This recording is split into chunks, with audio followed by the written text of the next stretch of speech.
বাংলাদেশি সন্দেহে বিরাটিতে গ্রেপ্তার আসলে পাক নাগরিক। জাল পাসপোর্ট মামলায় ইডির হাতে গ্রেপ্তার আজাদ মল্লিক। টেলিফোনে এই মুহূর্তে আমাদের সঙ্গে রয়েছেন আমাদের প্রতিনিধি প্রকাশ সিংহা। প্রকাশ, বাংলাদেশ পাকিস্তানের নাগরিক হওয়া সত্ত্বেও কিভাবে বাংলায় ঢুকে এত সরকারি পরিচয়পত্র এই ব্যক্তির হাতে এলো? ক্যান্সারে নেই আর ভয়, NCRI এ হবে এর জয়। আপনাদের ভরসা নেতাজি সুভাষচন্দ্র বোস ক্যান্সার হসপিটাল। দেখো, এটাই কিন্তু সবচেয়ে বড় প্রশ্ন। এবং আজকে ইডি আধিকারিকরা আজাদ মল্লিক, যাকে 15 দিন আগে গ্রেফতার করা হলো, তোমার মনে থাকবে, বিরাটিতে তার বাড়িতে তল্লাশি অভিযান চালানো হয়। পাসপোর্ট র্যাকেটের সঙ্গে সে যুক্ত ছিল এমন অভিযোগ আনা হয় এবং বাংলাদেশি সন্দেহ তাকে গ্রেফতার করা হয়। এবং আজকে তাকে যখন ফের কোর্টে তোলা হয়, ইডির তরফে দাবি করা হয় যে গত 13 দিন ধরে তদন্ত চালিয়ে তারা জানতে পেরেছেন যে আজাদ মল্লিক, যাকে বাংলাদেশি সন্দেহে গ্রেফতার করা হয়েছিল, যার উপরে অভিযোগ ছিল যে জাল পাসপোর্ট র্যাকেটের সঙ্গে সে যুক্ত রয়েছে, সে আদতে কিন্তু পাকিস্তানি নাগরিক। এবং এই ধরনের তার একাধিক তথ্য এবং প্রমাণ ইতিমধ্যেই ইডির হাতে উঠে এসছে। ইডির আধিকারিকরা দাবি করছেন যে 2012 সালে সে কিন্তু এই রাজ্যে অর্থাৎ পশ্চিমবঙ্গে এসেছিল এবং তারপর থেকে তার কাছ থেকে 2টো ভোটার কার্ড, একাধিক সরকারি নথি এবং ড্রাইভিং লাইসেন্স পাওয়া গেছে। এখানেই কিন্তু সবচেয়ে বড় প্রশ্ন। ইডি আধিকারিকরা আজকে কোর্টকে জানিয়েছেন যে তার ব্যাংক অ্যাকাউন্টে 2,62,00,000 টাকা রয়েছে।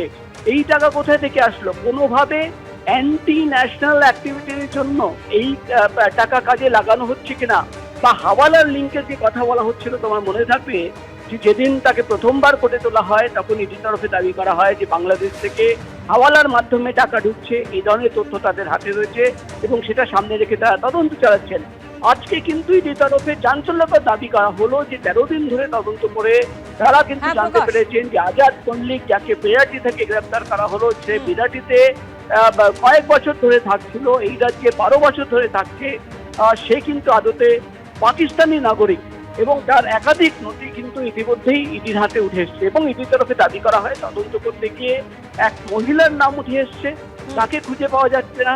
এই ঘটনার পর থেকে সেই কিন্তু মহিলা উধাও।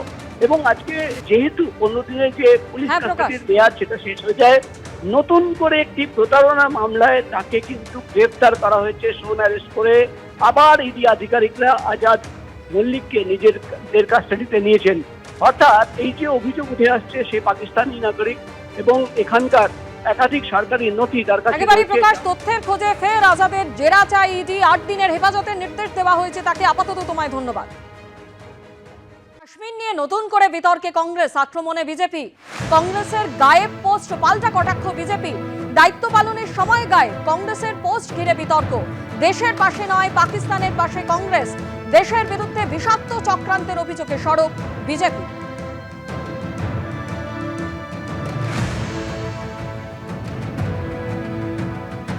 जो है ये कांग्रेस के वेरीफाइड एक्स हैंडल से की जाती है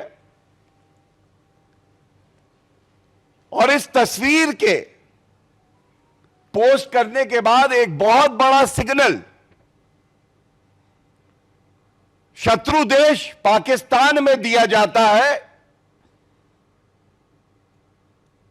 चिंता मत करो, भारत के अंदर मीर जाफर, तुम्हारे समर्थक सब उपस्थित हैं। आप देखिए इस तस्वीर में क्या प्रतिबिंबित है। ये शरीर है, सर नहीं है। सर तन से जुदा आज लश्करे पाकिस्तान कांग्रेस की विचारधारा, आधारशिला, उनका चरित्र बन गई है। याद करिए, हर बार जब देश पर हमला होता है तो बीजेपी की ही सरकार क्यों होती है, ये आम जनमानस सवाल पूछ रहा है।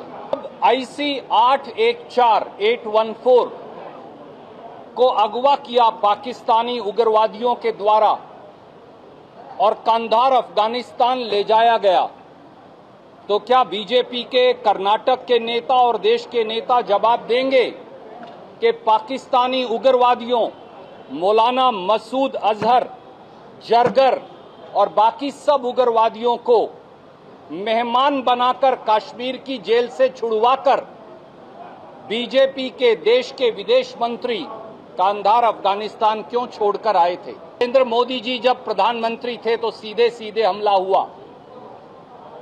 पुलवामा में एक्सप्लोजिव लेडन कई टन एक्सप्लोजिव की कार आई और उसने हमारे आर्मी के कॉन्वॉय को उड़ा दिया। उस समय प्रधानमंत्री जी फिल्म की शूटिंग कर रहे थे।